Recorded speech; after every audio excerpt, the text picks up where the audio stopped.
Apple just destroyed the biggest reason to buy their expensive Pro phones, and they probably hope you don't notice. For years, the standard iPhone was a trap. It was slower, the screen felt choppy, and it screamed budget. But that is officially over. The iPhone 17 base model finally got the one feature we've been begging for, and it changes the entire buying math. If you are about to drop $1,100 on a Pro model, stop. You might be throwing money away. The iPhone lineup in 2025 is more confusing than it has ever been. We don't just have the regular and the Pro anymore. We have the standard iPhone 17, the Pro Max, the new budget-friendly iPhone 16e, and this weird new experimental phone called the iPhone Air. It's a mess. They all look good. They all have USB-C. They all run the latest iOS 26. But the price difference between them is massive. I've been testing every single one of these devices since the launch in February, running them into the ground to see which one is actually worth your hard-earned cash. And the results? Well, let's just say the Pro label has become more of a marketing scam than a real upgrade for 90% of you. Let's start with the feature that nobody talks about enough, but it is actually the biggest deal breaker. Specifically, the refresh rate. For the last 4 years, if you asked me which iPhone to buy, I would tell you to avoid the base model. Why? Because it was stuck at 60 Hz. In human language, that means the screen refreshed 60 times a second. It looked jittery, it felt laggy. If you scrolled through Instagram or Twitter, the text would blur. It felt like old tech compared to the Pro models, but with the iPhone 17, Apple finally caved. The standard $799 iPhone 17 now has a 120 Hz ProMotion display. This is massive. It means the cheap one now feels exactly as smooth, fast, and fluid as the expensive one. They even added the always-on display, so you can see your notifications and time without tapping the glass. Another feature that used to be locked behind the Pro paywall. Now, you might be thinking, who cares? I just text my friends. But here is the trap. Once your eyes get used to 120 Hz, you can never go back. And now that the base model has it, the visual gap between the phones is gone. The colors are the same. The brightness is effectively the same. Unless you are a robot, you literally cannot tell the difference between the screen on the iPhone 17 and the iPhone 17 Pro. And it gets better. They didn't just fix the screen, they fixed the storage. The base model now starts at 256 gigabytes. Remember when they used to sell us 64 gigabyte phones that filled up in a week? That nightmare is over.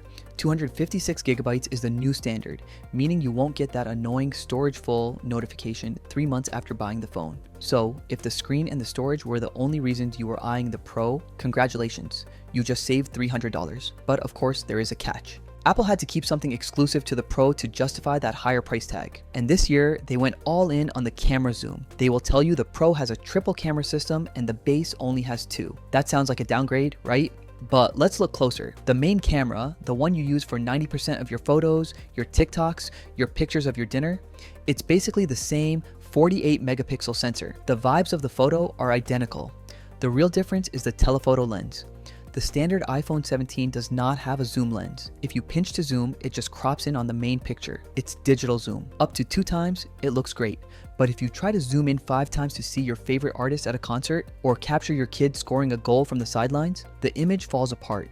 It gets grainy. It looks like a watercolor painting. The iPhone 17 Pro has that third lens on the back. It's a dedicated 5x optical zoom. It's like having a pair of binoculars built into your phone. It is crisp, it is sharp. So ask yourself this question, and be honest. How often do you zoom? If you are a concert goer or a sports parent, you need the Pro. That zoom lens is the only way you're going to get those shots. But if you are just taking selfies, group photos at the bar, and pictures of your cat, the extra lens on the Pro is just expensive glass decoration. You are paying for a telescope you will never look through. Now, we have to talk about the weirdos in the lineup, the ones that break the rules. First, the iPhone Air. This is a brand new model. It is impossibly thin, just over 5 millimeters thick. It feels like holding a credit card. It's made of titanium, it's light, and it is undeniably the coolest looking phone Apple has ever made. If you pull this out at a dinner party, people will ask to hold it. It's a trap for most people. To make it this thin, Apple had to cut corners. It only has one camera on the back. No ultra wide, no zoom, just the main lens. And the battery? It's significantly smaller than the regular iPhone 17. You are paying a premium price just for the aesthetic of thinness. If you are a minimalist who hates bulky pockets, maybe it's for you. But for everyone else, you are paying more for less phone. Then, on the complete opposite end, we have the iPhone 16e, This is the new budget option at £549, or about $599. It looks like the older iPhones. It still has the notch and the screen is just okay. It lacks the fancy 120Hz refresh rate. It only has one camera. Is it a bad phone? No. It has the A18 chip, so it's fast enough. But in a world where the standard iPhone 17 is this good, the 16e feels like a compromise.